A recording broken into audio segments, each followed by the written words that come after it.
स्वः तत्सवितुर्वरेण्यं भर्गो देवस्य धीमहि धियो यो नः प्रचोदयात्। आज का विषय है दाएं मस्तिष्क को भी सोचने का अवसर दीजिए। आइए इसे विस्तार से समझते हैं। मानव मस्तिष्क की संरचना स्थूल रूप में सभी की एक सी है। फिर ऐसा क्यों होता है कि सर्वसाधारण में से ही कुछ प्रतिभाशाली कलाकार, वैज्ञानिक, मेधावी लेखक, आविष्कारक, जिन्हें बोलचाल की भाषा में जीनियस कहा जाता है, निकल आते हैं? इसका उत्तर देते हुए बेटी एडवर्ड्स अपनी पुस्तक drawing on the right side of brain में लिखती हैं, ऐसे व्यक्तियों में मस्तिष्क का दाहिना गोलार्ध सक्रिय होता है। यूं तो बाएं व दाएं गोलार्धां के समन्वय से ही सर्वांगपूर्ण मस्तिष्क विनिर्मित होता है, परंतु अंतर्दृष्टि, जिज्ञासु, अन्वेषक बुद्धि का विकास उनमें अधिक होता है, जिनका दायां मस्तिष्क तुलनात्मक रूप से अधिक विकसित होता है।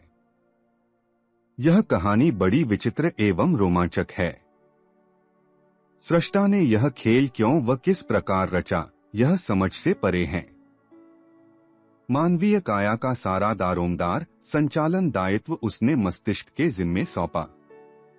वस्तुतः शरीर में मस्तिष्क की स्थिति वही है जो किसी बड़ी फैक्ट्री में मशीनों को बिजली की आपूर्ति करने वाले, उनमें प्राण फूंकने वाले जेनरेटर की होती है। शरीर संचालन की प्रेरणा ही नहीं, वरन अनिवार्य सामर्थ्य भी उसे वहीं से प्राप्त होती है। लगभग 10 अरब न्यूरॉन कोशों से विनिर्मित 1.25 से 1.5 किलो भार का भूरे लिबलिबे द्रव्य जैसा यह अंग किसी सुपर कंप्यूटर की क्षमता से भी कई हजार गुनी अधिक सामर्थ्य रखता है। कुछ ही क्षणों में क्या कुछ किया जाना है, यह इसकी सेंट्रल प्रोसेसिंग यूनिट CPU तय करके कुछ ही माइक्रो सेकंड्स में अभिव्यक्त भी कर देती है व कार्यान्वित भी। सतत सक्रिय बने रहने वाले मस्तिष्क में 52,000 मीटर प्रति सेकंड की गति से विद्युत संकेत इधर से उधर दौड़ते रहते हैं एवं आने वाले संकेतों, क्रियान्वित किए जाने वाले निर्णयों एवं जाने वाले संदेशों की आधारशिला रखते हैं। स्वयं अपनी ऊर्जा उत्पन्न करने वाले किसी अंग के लिए बिना किसी व्यतिक्रम के यह प्रक्रिया निरंतर चलाए रखना निस्संदेह आश्चर्य का ही विषय है। आर यू थिंकिंग राइट शीर्षक से जुलाई 1988 ईस्वी की रीडर्स डाइजेस्ट पत्रिका में डॉक्टर स्टेनले इंगलबर्ट का एक लेख प्रकाशित हुआ है।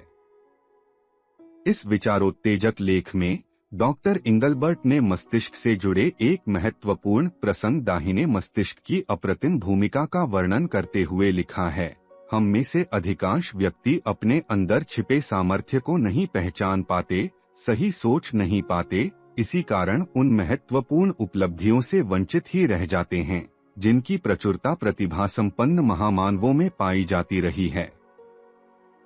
वस्तुतः यह जानना सामान्यतः मनुष्यों के लिए अनिवार्य भी नहीं है कि मस्तिष्कीय संरचना कैसी है, कहाँ किसके केंद्र छिपे बैठे हैं, किंतु यह जानकारी तो हर किसी के लिए लाभकारी है कि इस विलक्षण अंग को किस कुशलता से प्रयुक्त किया जाए कि प्रतिभा और भी निखरे।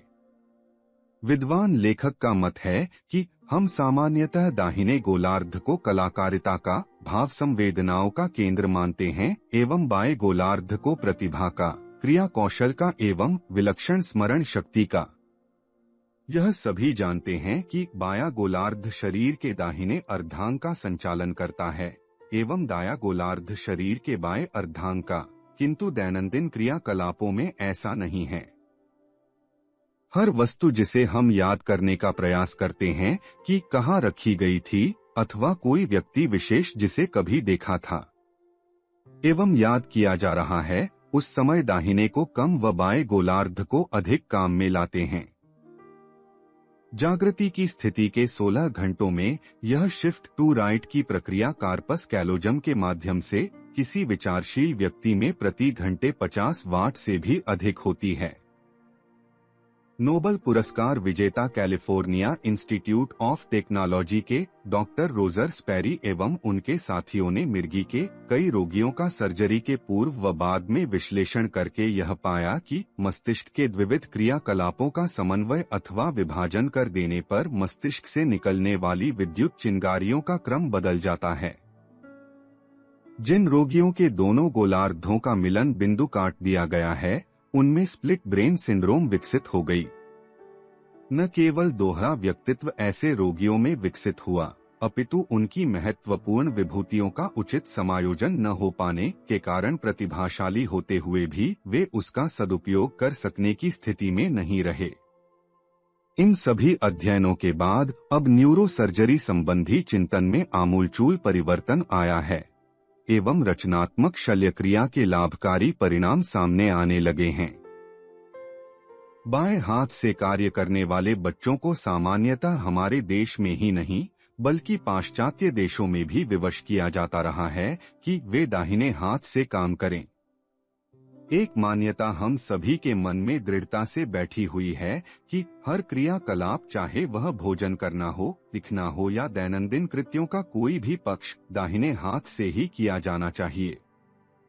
वस्तुतः जो बाएं हाथ से अपने हर काम को करना चाहते हैं, चाहे वह क्रिकेट का बैट हो, लिखने का पेन हो अथवा टेनिस का रैकेट, उन्हें प्रोत्साहन ही दिया जाना चाहिए। ऐसे में दायां मस्तिष्क कार्यकारी एवं मुख्य अंग होता है। जब भी ऐसे बालक को बाध्य किया जाता है कि वह बायां नहीं दायां हाथ प्रयोग करे, एक असमंजस की स्थिति दोनों गोलार्धों में बन जाती है। शिफ्ट टू लेफ्ट एक दुखदायी प्रक्रिया है मस्तिष्क के लिए। ऐसे बालक अपनी प्रतिभा को पूर्णतः विकसित नहीं कर पाते, दोहरी मनःस्थिति का जीवन जीते हैं तथा कुंठाओं, ग्रंथियों का शिकार हो जाते हैं। दाएं मस्तिष्क को क्रमशः उपेक्षित करते करते हमने मेजर से माइनर हेमिस्फीयर बना दिया है। ऐसी धारणा कनेक्टिकट की मस्तिष्कीय शोधकर्ता डॉक्टर जूडी हेम्स की है। अल्बर्ट आइंस्टीन कहते थे कि अपने मस्तिष्क को क्रिया कौशल में प्रवीण पारंगत बनाना हमारे अपने हाथ की बात है। वे कहते थे, जो किया जाना है उसकी त्रिआयामीय आकृति, भावी रूपरेखा सबसे पहले मस्तिष्क में बनाने का प्रयास करना चाहिए। यह कौशल मनुष्य को जन्मजात प्राप्त है, वह दाहिने सेरेब्रल हेमिस्फीयर में ही संपन्न होता है।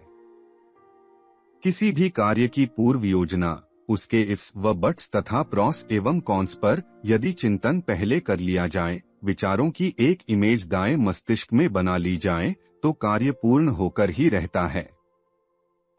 वे इसी प्रक्रिया द्वारा स्वयं को इतना विलक्षण प्रतिभा संपन्न बना सके, यह वे खुलकर कहते हैं। आर्थर कोसलर अपनी कृति द एक्ट ऑफ क्रिएशन में कहते हैं, जो विचार मन को परेशान कर रहे हैं, जिनका परस्पर तारतम्य नहीं बैठ पा रहा है, उन्हें थोड़ा समय दिया जाना चाहिए व कुछ क्षणों के लिए उन्हें भुला देना चाहिए। वे दाएं गोलार्ध में जाते हैं व पुनः चिंतन करने पर सुलझे रूप में पुनः सोचने पर सामने आ जाते हैं। यह प्रक्रिया लेटे लेटे, घूमते हुए अथवा ध्यान की स्थिति में भी संपन्न की जा सकती है। चिंतन की सही क्रिया पद्धति व दाएं गोलार्ध को विकसित करने का कौशल सिखाया जा सकता है, ऐसा मनोवैज्ञानिकों का मत है। पौर्वात्य मनोविज्ञान भी यही कहता है कि प्रतिभा मनुष्य की चेरी है। इसके उपेक्षित स्थिति में रहने के कारण हम अपना व्यक्तित्व विकसित नहीं कर पाते, किंतु यदि प्रयास किया जाए तो प्रतिभा मेधा का मूल केंद्र दाहिना मस्तिष्क प्रशिक्षित किया जा सकता है। ध्यान धारणा में आकृतियों का चिंतन करके उन्हें आदर्शवादी चिंतन के साथ जोड़कर जब एकाग्रचित्त हुआ जाता है, तब मनुष्य स्थूल में नहीं सूक्ष्म जगत में विचरण कर रहा होता है।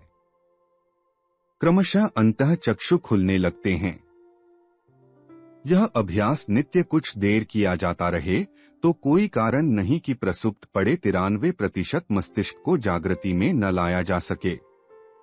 सही चिंतन शैली द्वारा प्रतिभा संवर्धन संभव है, यह भली प्रकार समझ लिया जाना चाहिए। इस पुस्तक के अन्य अध्याय सुनने के लिए डिस्क्रिप्शन बॉक्स में दिए गए लिंक पर क्लिक करें। For more videos visit our channel. Please like, share and subscribe.